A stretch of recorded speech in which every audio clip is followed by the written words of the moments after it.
네, 안녕하세요. 리플 원정대 구독자 여러분. 벌써 9번째 온체인 시리즈로 찾아뵙게 된 이현재입니다. 오늘은 이슈를 좀 가져와 봤는데요. 최근에 이제 리플이 7억 5천만 달러, 하나로는 약 1조 규모의 자사주 매입을 위해서 보유하고 있던 XRP를 판매하고 있다는 그런 추측이 나오고 있었어요. 그래서 기업 가치는 500억 달러, 한화로는 약 75조 이제 상향 평가가 되었지만은 이것 때문에 이제 체인링크 생태계의 주요 오피니언 리더들이 이런 리플사의 환매에 대해서 비판을 하면서 전 CTO인 데이비 슈월츠의 발언도 같이 조명이 되고 있는 상황입니다. 이 체인링크의 커뮤니티 담당자인 잭 라인스 같은 경우에는 X에서 이 리플이 최근 에스크로에서 풀린 10억 개의 XRP 중에 한 2억 개 정도의 XRP를 지갑으로 이제 옮겼음을 언급을 하면서 자사주 매입을 위해서 이렇게 이제 XRP를 판매를 하는 그런 행위가 XRP 투자자들에게 안 좋은 영향을 미칠 것이라고 언급을 한 바 있습니다. 데이비 슈월츠, 리플 전 CTO는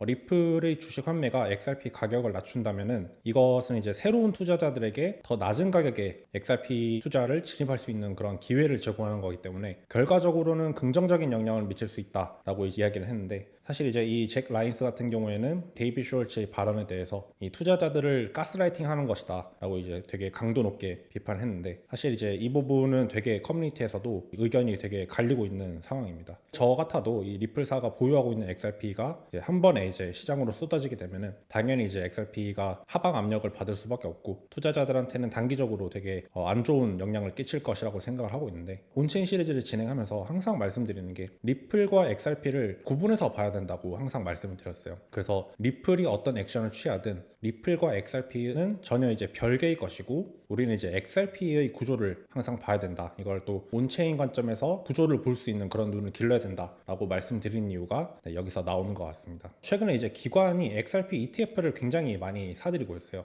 가장 최근에는 이제 골드만삭스가 XRP 현물 ETF 최다 보유 기관으로 이제 등극을 하게 되면서 보유 규모 같은 경우에는 1억 5,300만 달러, 하나로는 이제 약 2,300억 이상으로 해당 ETF 전체 자산의 약 9억 7,100만 달러, 하나로는 이제 1조 4천억 가운데 약 15%를 차지하는 수준으로 이제 골드만삭스가 XRP 현물 ETF를 보유를 하고 있다는 그런 보고서가 발간되었고요. 골드만삭스가 보유한 XRP ETF는 이제 XRP 개수로 환산했을 때 약 8,300만 개 이상 보유하게 되는 것입니다. 그리고 이제 그에 이어서 이제 밀레니엄 매니지먼트랑 로건스톤 캐피탈, 그 다음에 시타들이 각각 2, 3, 4위로 보유를 하고 있는 상태고, 기관들은 이제 역설적이게도 계속 XRP를 매입하고 있는 그런 상황이 연출되고 있는 것이죠. XRP를 볼 때 항상 리플의 뉴스와 구분 지어서 볼 필요가 있다. 좀 여기서 나타난다고 이제 볼 수가 있을 것 같습니다. 앞전에는 이제 제가 좀 시황에 대해서 짚어드렸다면은 재미있는 주제를 한번 가져와 봤는데요. 리플 원정대 구독자 여러분들은 대부분 이제 XRP를 투자하고 계신 분들이다 보니까 나는 과연 상위 몇 퍼센트 XRP 보유자일까, 이런 궁금증을 갖고 계신 분들이 좀 있을 것 같아요.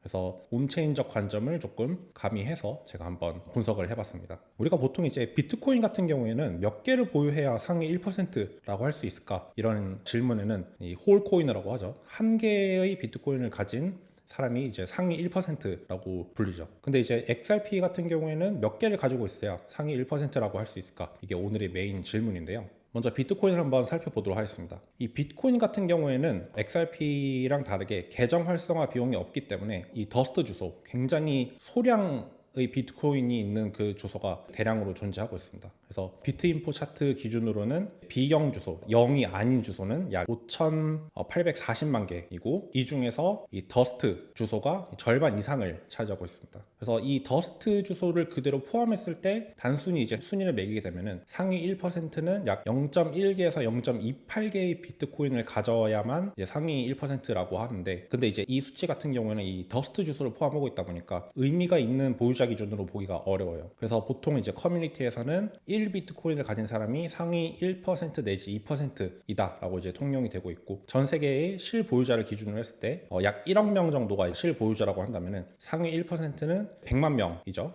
그렇다면 이제 비트인포 차트 기준으로는 이제 1비트코인 이상 보유한 주소 수가 100만 개이기 때문에 그 수치가 이제 어느 정도 일치한다고 볼 수 있습니다. 그래서 우리가 소위 말하는 한 개 이상의 비트코인을 가진 사람이 상위 1%다, 이런 게 이제 어느 정도 맞는 말인 거를 알 수가 있는 것이죠. 그렇다면 이제 XRP로 넘어가서 XRP 온체인 주소를 한번 트래킹을 해보려고 했습니다. 근데 이 비트코인 주소 같은 경우에는 아까 말씀드렸다시피 이 활성화에 대한 들어가는 비용이 없다 보니까 굉장히 많은 더스트 주소가 있어요. 이 비트코인 주소 같은 경우에는 XRP 레저랑 다르게 비트코인 주소 개수가 이제 보유자의 수와 거의 일치하지만은 XRP는 그렇지 않습니다. 이전 시리즈에서도 여러 번 설명을 드리긴 했는데 이 XRP 같은 경우에는 특성상 거래소가 하나의 지갑에 수백만 명의 자산을 데스티네이션 태그 혹은 메모로 구분해서 보관을 하고 있기 때문에 XRP 레저 온체인 상의 지갑 주소만 보면은 거래소 지갑이 상위 대부분을 차지하고 있습니다. 그래서 실제로 XRP 스캔에 들어가서 XRP를 가장 보유하고 있는 그 지갑 리스트를 딱 보게 되면은 이 순위권에는 대부분 이 거래소 지갑이 다 포진하고 있는 모습을 보여주고 있거든요. 그래서 실제로 보유자를 계산하려면은 좀 다른 접근이 필요합니다. 그래서 제가 한번 좀 다른 접근으로 XRP 보유자 숫자를 추정을 해봤어요. 이 기준은 이제 빗썸을 기준으로 했습니다. 이 빗썸 같은 경우에는 특이하게도 데스티네이션 태그 기준으로 XRP 보유자 수를 이제 공개를 하고 있다 보니까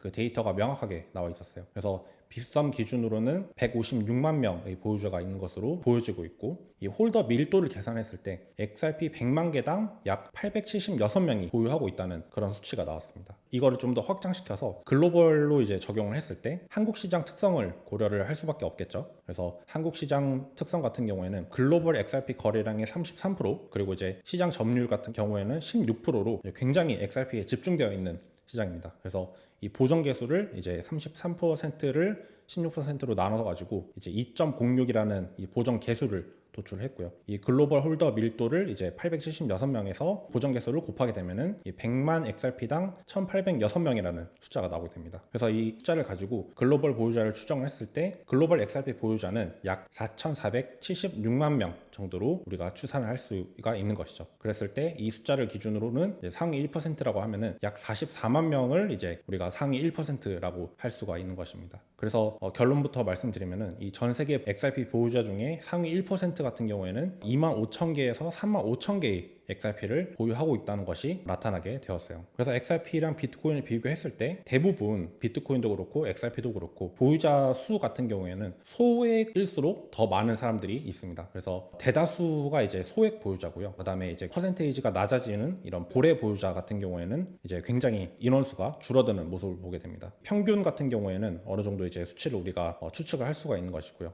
그랬을 때 비트코인 같은 경우에는 상위 1% 기준 조금 이제 러프하게 했을 때는 약 0.5개에서 1개의 비트코인, 그다음에 XRP는 약 25,000개에서 35,000개의 XRP를 가진 사람들이 상위 1%다라고 이렇게 우리가 추산할 수가 있는 것이죠. 우리 구독자분들은 내가 이제 몇 개의 XRP를 가지고 있는데 나는 한 상위 몇 퍼센트 정도가 될까라고 이제 궁금하실 것 같아가지고 제가 한번 표로 정리를 해봤습니다. 네, 소위 말하는 이제 100만 XRP를 들고 계신 분들은 이제 상위 0.01%라고 볼 수가 있고요. 그 아래로 이제 쭉쭉 내려오게 되면은 상위 0.1%, 0.3%, 0.6% 해서 제가 어느 정도 이제 수치를 가져오게 되었고요. 상위 1% 같은 경우에는 35,000개의 XRP를 들고 있으면은 확실히 상위 1%라고 말할 수가 있는 것이고 그 아래의 숫자로 내려오게 되면은 이제 뭐 10,000개 같은 경우에는 상위 5%, 5,000개 같은 경우에는 상위 10%, 1,000개 같은 경우에는 상위 30% 예측을 해볼 수 있을 것 같습니다. 네, 그래서 최종적으로 비교를 해봤을 때 이 XRP 같은 경우에는 상위 1%의 임계값 어느 정도 이제 신뢰성을 확보를 하기 위해서 러프하게 어느 정도 스펙트럼을 둔다고 했을 때는 25,000개에서 35,000개의 XRP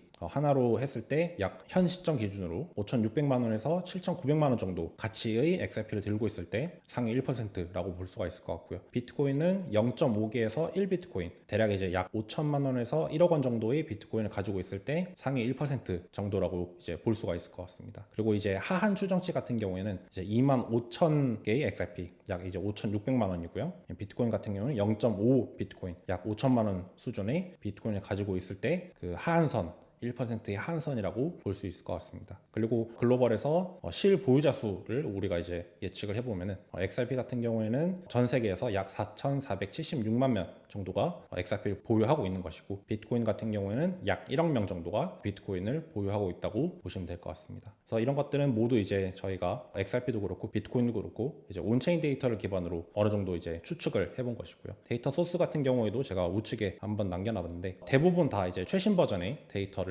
저희가 이제 추산했다 보니까 여러분들도 한번 이런 것들을 같이 따라서 추산을 해보면 좋을 것 같습니다. 제가 이렇게 추정치를 적은 거는 저만의 이제 관점이고요. 여러분들도 혹시 궁금하시다면 조금 더 다른 해석을 가지고 몇 개의 XRP를 가지고 있었을 때 상위 1%가 될까 이런 것들 한번 같이 알아보면 되게 재미있고 유익한 시간이 될 것 같습니다. 돌아가서 사실 이 데이빗 슈월츠가 한 말 같은 경우에는 논란이 될 코멘트인 건 맞습니다. 이 XRP의 가격을 인위적으로 낮추게 된다면 새로운 투자자들에게 더 낮은 가격에 진입할 수 있는 기회를 제공한다. 이건 사실 이제 명백히 기존의 XRP 투자자분들이 굉장히 화가 날 만한 그런 코멘트라고 보여지긴 하는데요. 이게 사실 완전히 틀린 말은 또 아니라고 생각이 들긴 하거든요. 여러분들이 이제 우리가 오늘 다룬 이 몇 개의 XRP를 모았을 때 상위 1% 안에 들어가게 되면 어느 정도 이제 안심하는 심리적인 버퍼가 생기긴 마련이거든요. 그러다 보니까 아직 이제 시드가 부족하시거나 이제 막 투자를 시작하신 분들이라면은 이 기준점을 가지고 XRP든 비트코인이든 이런 자산들을 모아가는 그런 전략을 취하고 계실 거라고 생각을 하고 있습니다. 그러다 보니까 이 항상 자산의 가격이 계속해서 오른다기보다는 어느 정도 이제 요동치다 보니까 가격이 낮아질 때 그런 것들을 장기적으로 봤을 때